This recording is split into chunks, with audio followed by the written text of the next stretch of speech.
अखिलेश यादव का बीजेपी पर निशाना। बीजेपी में कुर्सी की लड़ाई की कर्मी अखिलेश ने कहा, कर्मी में शासन प्रशासन ठंडे बस्ते में चला गया है। बीजेपी पहले दूसरे दलों में तोड़फोड़ करती थी, अब अपनी पार्टी में ही बीजेपी तोड़फोड़ कर रही है।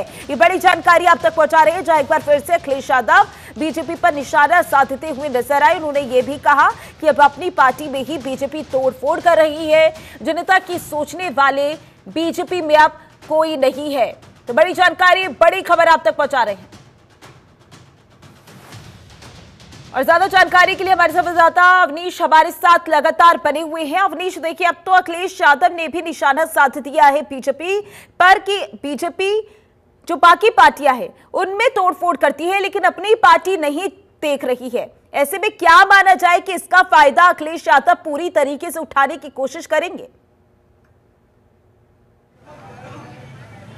जी बिल्कुल, देखिए भारतीय जनता पार्टी के अंदर जिस तरीके के राजनीतिक हालात हैं उस पर कहीं ना कहीं अखिलेश यादव ने चोट मारा, और यही वजह है कि उन्होंने ट्वीट किया और ट्वीट के माध्यम से उन्होंने कहा कि भारतीय जनता पार्टी एक समय था कि जो जोड़ तोड़ करती थी, लोगों की पार्टियों को तोड़ती थी, आज वो खुद टूट रहे हैं। अगर वो टूट रहे हैं तो जनता के लिए क्या काम करेंगे। यानी एक बड़ा अवसर है जब अखिलेश यादव इस मुद्दे को भुनाने की कोशिश कर रहे हैं कि यानी साफ तौर पर ये संदेश देना चाहते हैं कि भारतीय जनता पार्टी में सब कुछ ठीक ठाक नहीं चल रहा है। आने वाला उपचुनाव है, उसके बाद विधानसभा चुनाव है, तो स्वाभाविक सी बात है कि अगर ये संदेश जनता के बीच जाता है कि भारतीय जनता पार्टी में सब कुछ ठीक ठाक नहीं चल रहा है, किस तरह चल रहा है, तो इसका प्रभाव भी चुनाव पे पड़ता है। और उपचुनाव में ज़्यादा से ज़्यादा सीटों पर एनडीए गठबंधन भी जीतना चाहता है, भारतीय जनता पार्टी भी जीतना चाहता है। तो यही है कि अखिलेश यादव ने यह बड़ा हमला बोला है, और शायद इसी का नुकसान बीजेपी को हुआ भी है लोकसभा चुनाव में कि बीजेपी ने अपने ही कार्यकर्ताओं को जो था वो मान सम्मान नहीं दिया, और अब अखिलेश यादव यानी कि समाजवादी पार्टी को लोकसभा चुनाव में वो फायदा मिला,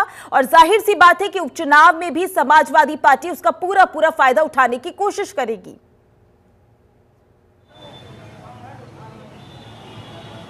जी बिल्कुल, देखिए तो कुल लड़ाई कार्यकर्ताओं की है। साफ है कि अगर समाजवादी पार्टी की बात करें तो समाजवादी पार्टी के जिस तरीके के नतीजे पिछले चुनाव में आ रहे थे उससे वो चिंता का कारण बना हुआ था, और साफ है कि अगर लोकसभा चुनाव में जिस तरीके से समाजवादी पार्टी का प्रदर्शन है उससे काफी उत्साहित है। उनको एक तस्वीर दिखाई दे रही है कि उत्तर प्रदेश में वो और बेहतर कर सकते हैं। उपचुनाव सामने है, ऐसे में बेहतर करने की कोशिश अखिलेश यादव की तरफ से की जा रही है, और अखिलेश यादव भी इस तरीके की बड़ी बैठकें कर रहे हैं। अपने तमाम जो वरिष्ठ नेता है उनके साथ बैठक कर रहे हैं। जिन क्षेत्रों में उपचुनाव है वहां के समाजवादी पार्टी के पदाधिकारियों को बुलाया जा रहा है, वहां बैठ के हो रही हैं कि किसी भी तरीके से जो है चुनाव में जीत हासिल की जाए, क्योंकि इनमें से कई ऐसी सीटें हैं जो समाजवादी पार्टी के पास है, तो वहां पे बड़ी जीत हासिल करना है, और भारतीय जनता पार्टी चुनौती बनकर उनके सामने है। तो अब कार्यकर्ताओं की लड़ाई है, चूंकि भारतीय जनता पार्टी में जिस तरीके से इस समय बयानबाजी हो रही है, जिस तरीके से माहौल सामने निकलकर सामने आ रहा है, तो कहीं ना कहीं अखिलेश यादव इस माहौल को भुनाना चाहते हैं, इस मौके को भुनाना चाहते हैं, और जनता के बीच ये संदेश देना चाहते हैं कि इस समय भारतीय जनता पार्टी में कुछ ठीक ठाक नहीं चल रहा है, भारतीय जनता पार्टी डरी हुई है। अगर भारतीय जनता पार्टी में खुद ठीक ठाक नहीं है, सरकार संगठन में ठीक ठाक नहीं चल रहा है, तो जनता की योजनाओं को वो आगे कैसे बढ़ाएंगे। यही वजह है कि अखिलेश यादव लगातार आक्रामक दिखाई दे रहे हैं, हर मुद्दे पर वो बोल रहे हैं, और कहीं ना कहीं जो आगे की राह है अपनी आसान बनाना चाहते हैं और जनता के बीच पैठ बनाना चाहते हैं। पीडीए का फार्मूला वो पहले से लेकर चल रहे हैं, तो पीडीए के फार्मूले पर और वो जोर देते हुए दिखाई दे रहे हैं। अब देखना होगा कि जब 10 सीटों पर उपचुनाव होंगे, जब उसके नतीजे आएंगे तो वो नतीजे क्या कुछ कहते हैं। लेकिन कहीं ये तय है कि ये उपचुनाव के जो नतीजे हैं आगे 2027 के विधानसभा चुनाव की राह को तय करेगा, उसके सियासी समीकरण को भी तय करेगा। बिल्कुल, और अवनीश, जो ये बैठक हो रही है जाहिर सी बात है उपचुनाव को लेकर रणनीति तैयार की जाएगी। इससे पहले जैसे कि आपने बताया कार्य समिति की बैठक हुई थी, और बीएस संतोष ने भी कोर कमेटी की बैठक की थी जो काफी महत्वपूर्ण रही, कार्यकर्ताओं को संतुष्ट करने की कोशिश की गई। 10 विधानसभा सीटों की बात करेंगे जिसको लेकर उपचुनाव हो रहे हैं। बीजेपी की रणनीति कैसी नजर आ रही है, और साथ ही ये भी बताइएगा कि विपक्ष की कैसी तैयारियां हैं।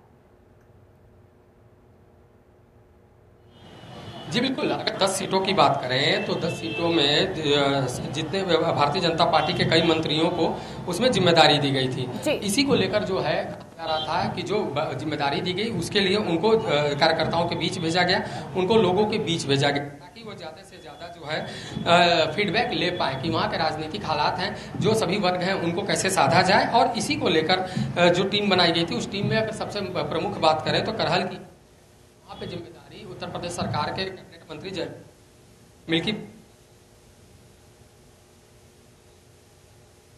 शीशम की बात करें तो सुरेश खन्ना को ये जिम्मेदारी दी गई, संजय निषाद को दी गई, फूलपुर में दयाशंकर सिंह को जिम्मेदारी दी, राकेश सचान, इस तरीके से जो वहाँ पे अलग अलग मंत्रियों को जिम्मेदारी दी गई।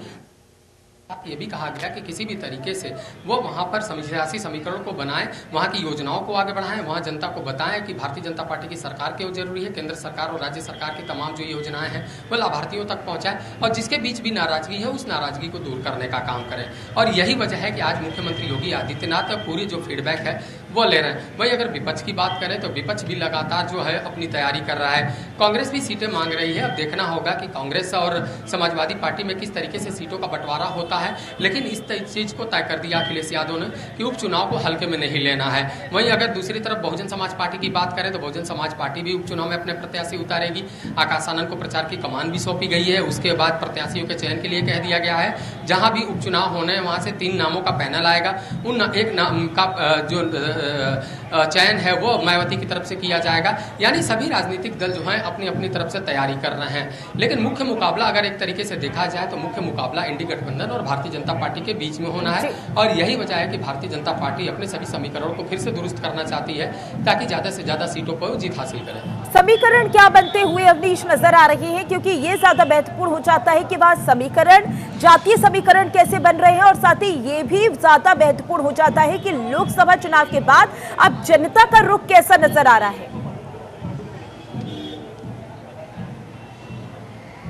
जी बिल्कुल, देखिए अगर लोकसभा चुनाव की बात करें तो स्वाभाविक सी बात है कि भारतीय जनता पार्टी को कई सीटों पर हार का सामना करना पड़ा। इसका मतलब है कि जनता ने उनको वोट नहीं दिया। जब समीक्षा की गई तो ये पता चला कि जो ओबीसी और दलित वोट बैंक है वो भारतीय जनता पार्टी के खाते में नहीं आ पाया पूरी तरह, और यही वजह है कि उनके हार का कारण बना। कई जगह प्रत्याशी चयन को लेकर भी सवाल उठे, उसको कारण बताया गया। लेकिन ये तय है कि ओबीसी वोट बैंक और दलित वोट बैंक अगर भारतीय जनता पार्टी के पाले में नहीं आते हैं, अगर सपा का पीडिया का फार्मूला कारगर फिर साबित होता है तो भारतीय जनता पार्टी के लिए मुश्किलें खड़ी कर देगा। और इसी को लेकर जो है विपक्ष चाहता है कि पीडीए का फार्मूला वो लेकर आगे बढ़े, सभी के बीच संवाद करें, आरक्षण के हर मुद्दे पर सरकार को घेरे। और कांग्रेस भी ये रणनीति बना चुकी है। अगस्त से तो अभियान भी शुरू करने जा रही है कि आरक्षण के मुद्दे को हवा दी जाएगी और जितने भी संविदा कर्मचारी हैं, जो आउटसोर्सिंग के कर्मचारी हैं, उनको भी नौकरी में आरक्षण देने की मांग रखी जाएगी। तो इस तरीके से देखा जाए तो आरक्षण हो, चाहे जाति जनगणना हो या संविधान की बात है, ये सभी नेता करते हुए दिखाई दे रहे हैं। खुद राहुल गांधी लगातार सक्रियता अपनी दिखा रहे हैं। राहुल गांधी ये कह रहे हैं कि हम तो संविधान पे चर्चा कर रहे हैं, संविधान की बात कर रहे हैं, भारतीय जनता पार्टी क्यों नहीं इस पे बात करती है।